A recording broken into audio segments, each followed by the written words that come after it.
មានបងក៏ឆាប់មកសួរថាចេះអាម៉េចថែបអូនឯងថែបមិនចា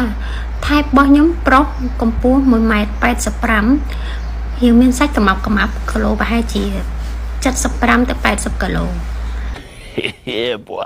ខ្ពស់ស្អាត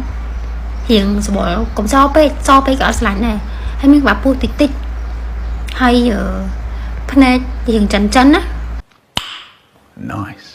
តែមិនចិនចំទេចិនរៀងคล้ายខ្មែរហើយបីមាត់សំជាមនុស្សប្រុសហើយច្រមុះរៀងធំ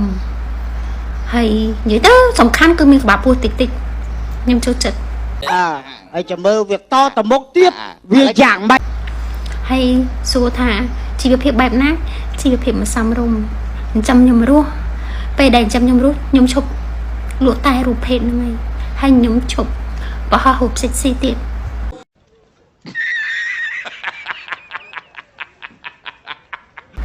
ចាបើមាននៅក្នុងអ្វីដែលខ្ញុំនិយាយអាចតាក់ពាក្យបានតិចគេយកវីដេអូនឹងទៅកាត់តគេថាម៉ែនេះ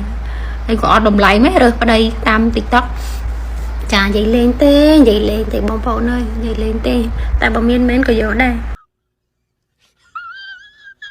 តែ4កញ្ចប់$28និយាយចង់តរិត4កញ្ចប់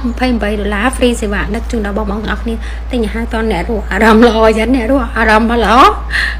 ឈប់ប្រម៉ូសិនចាប្រម៉ូសិនតាមអារម្មណ៍